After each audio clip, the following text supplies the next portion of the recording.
북갑에 이제 최근 여조가 나왔는데 많은 이 분들께서 갑자기 여론조사 결과가 너무나도 생각한 것과는 다르게 나왔다라고 해서 널뛰기 하는 것도 분들이 있고 네, 많아요. 그래서 그런 부분들에 대해서 간략하게 왜 이렇게 나왔을까 하는 것들을 좀 점검을 해보고 지금 현재 가장 핫한 각 후보별 이슈들을 좀 정리를 해봤습니다. 먼저 여론조사부터 말씀을 좀 해주시죠.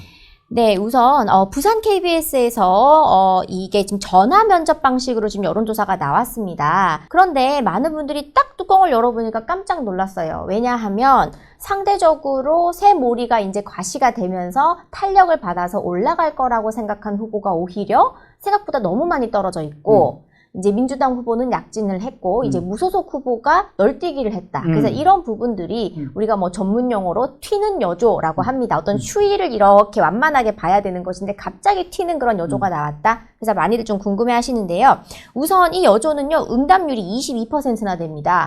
그래서 이 북갑 주민들이 투표의 의지가 상당히 강하구나라는 걸 좀 느낄 수가 있었고요. 네. 그리고 조금은 의외인 것이 이 북갑 지역이 그래도 지난 총선을 기준으로 했을 때는 국민의힘이 그래도 좀 부산 전체 판세를 봤을 때는 국민의힘이 많이 우세했던 지역이 이 부산인데 이 부산 북갑에 이번에 응답률에 해당되는 그 조사를 받으신 분들이 중도와 진보가 더 많아요. 그래서 과표집이 되어 있고 보수는 상대적으로 과소표집이 되어 있는 상태에서 이 과소표집된 응답을 한 이 사람들의 작게 이제 표집이 된 수를 갖다가 우리가 이 퍼센트를 가중치를 적용을 하게 되면 일종의 뻥튀기가 됩니다. 근데 그렇게 해서 봤더니 의외의 결과가 나왔다. 이렇게 좀 정리를 많이 하고 있더라고요.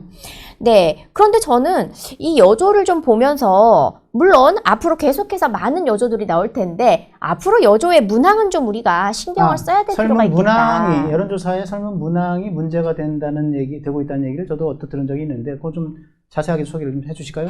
네네. 예를 들면 우리가 전화를 받으면은 면접 방식이면은 이제 면접원이 어떤 문항을 읽어주면은 답을 몇 번이라고 이제 응답을 하는 그런 시스템이고 ARS 같은 경우도 이제 뭐 그런 기계음이 나오면은 거기에 따라서 음성을 듣고 확인을 하게 되는데 누가 봐도 뭐 1번 그러면은 민주당의 하정우 그러면 그 뒤에 뭐 전 AI 수석이 붙습니다.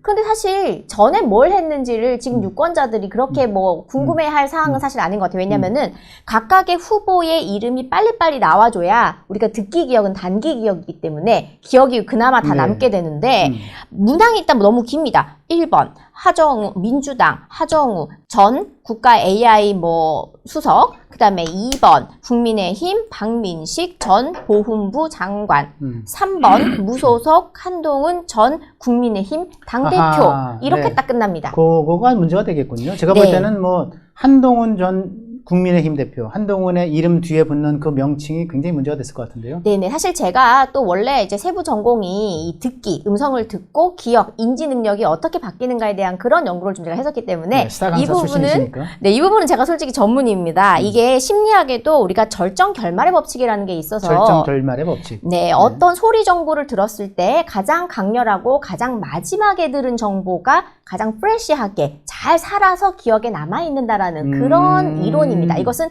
증명이 된 이론입니다. 그렇군요. 네. 그렇다면 이런 설문조사를 들은 보수층의 이 투표하고자 하는 의지가 아주 펄펄 끓어오르는 이 북갑의 주민들은 이 긴 후보의 설명을 듣다 보면 가장 강하고 인텐스하고 그리고 또 가장 마지막에 들은 단어가 뭘까요? 국민의힘 당대표. 한동훈 국민의힘 당대표. 여기 남는 거죠. 선거는 1번 찍을래, 2번 찍을래, 3번 찍을래 이렇게 뭔가 당의 상징인 사람 후보를 찍는 그런 일종의 게임입니다. 그런데 이런 이 강도, 절정성과 결말성을 봤을 때는 이 설문에 대한 응답을 하는 사람들의 귀에 가장 강렬하고 오래 남는 단어는 뭘까요? 마지막에 들은 국민의힘 당대표입니다. 그러면 이제 3번으로 몰릴 수가 있다. 이건 충분히 우리가 제기할 수 있는 의문인 거죠.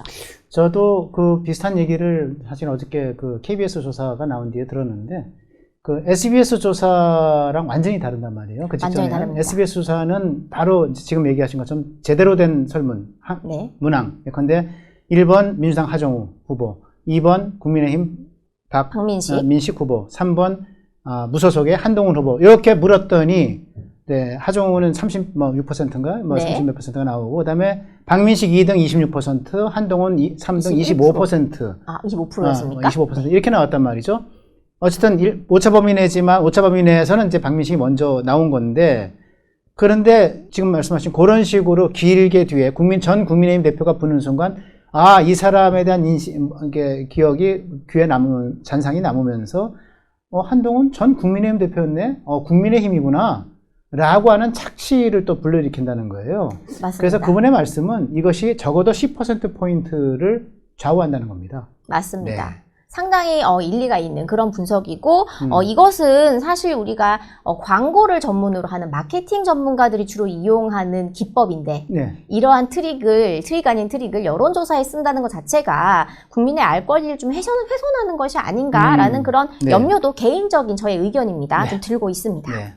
그 부산 북값 관련해서 또 혹시 더 전해주실 말씀이 더 있습니까? 네, 그래서 이번 여조 같은 경우에는 그래도 우리가 좀 긍정적으로 생각해 볼 수 있는 것은 과소 표집은 되었지만 그래도 이 보수를 지지한다라고 하는 이 유권자분들 중에서 91% 정도는 투표에 꼭 참여를 하겠다라는 의지를 그렇군요. 태우고 네, 있다. 네, 그러니 네. 결국에는 국민의힘 대변인이니까 저는 이 판세를 우리 당의 입장에서 쭉 분석을 해보자면 결론적으로는 시간이 흐르면 흐를수록 사람들의 심리는 사표 방지를 하고 싶은 욕구가 생깁니다. 그러므로 결집이 될 것이고 그리고 하루빨리 다른 여론조사에서는 정확하게 1번 민주당 네. 후보 이름, 2번 국민의힘 후보 이름, 3번 무소속 후보 이름 이렇게 간단하게 사람들이 정확하게 찍을 수 있는 그런 설문조사로 다시 한번 결과가 좀 나왔으면 좋겠다라고 생각을 알겠습니다. 합니다. 부산 북값 관련해서 뭐 혹시 다른 건 다 전해주셨습니까? 네, 그리고 간단하게 제가 지금 후보별로 재미있는 이슈들이 좀 있어서 좀 네네. 말씀을 드리고 싶은데요.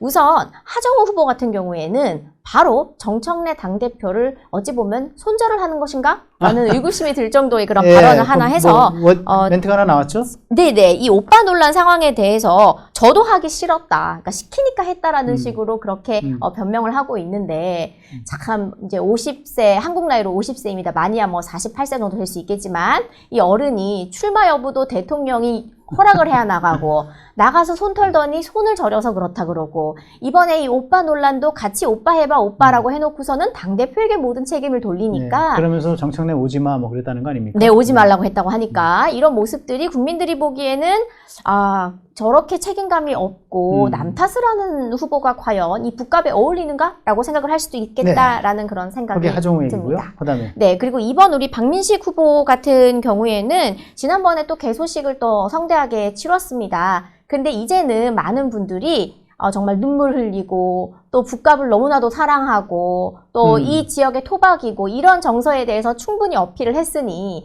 예전 그 보훈부 장관 시절에 민주당 의원들의 잘못된 이 통일관을 완전히 산산조각 내주는 그런 논리와 또 투쟁 의지로 불타오르는 그런 멋진 상남자의 모습을 좀 보여달라라는 그런 문의가 또 빗발치고 있다. 네. 그래서 지금 그런 부분에 대해서 캠프에서 고민 중이다라는 핫한 소식을 제가 좀 가지고 왔고요. 네네. 그리고 세 번째로 이 무소속 한동훈 후보는요. 사실 그 후원회장이 이 개소식에 참석하지 않았습니다. 맞아요. 그런데 정영근 씨죠? 네, 건강상의 이유라고는 하는데 이 건강이 아마 마음의 상처가 아닐까라는 생각이 듭니다. 왜냐하면 한 방송에서 이 정형근 후원회장의 과거에 이 고문 기술자라는 어떤 그런 한 방송뿐만 아니라 모든 언론들이 지적을 했습니다. 사실은. 네. 네, 그런 불명예스러운 별명에 대해서 지적을 했었고 또 이 계엄과 탄핵에 대한 입장이 한동훈 후보가 그토록 싫어하던 그 극우라고 불려지는 그런 분들의 입장하고 비슷한 거 아니냐 어떻게 네, 그런 맞습니다. 네. 분을 후원회장으로 모시냐라는 그런 이야기가 계엄 있잖아요. 탄핵몰이 하는 한동훈은 뭐 민주당 스파이냐 이런 식으로까지 얘기를 했죠. 정영근 전 그렇죠. 의원이. 내란이다라는 단어를 누구보다 먼저 썼던 분 아닙니까? 맞아요. 계엄은 계엄인데 계엄을 내란이다라고 먼저 링킹을 시켜버렸던 이렇게 의미를 붙여버렸던 분인데 후원회장이 너무나도 뜬금없다라는 그런 비판들이 많았는데 역시나 한 방송에서는 그분은 그분이고 나는 나다. 후보는 나다라고 바로 그냥 선을 긋습니다. 이것은 어찌 보면은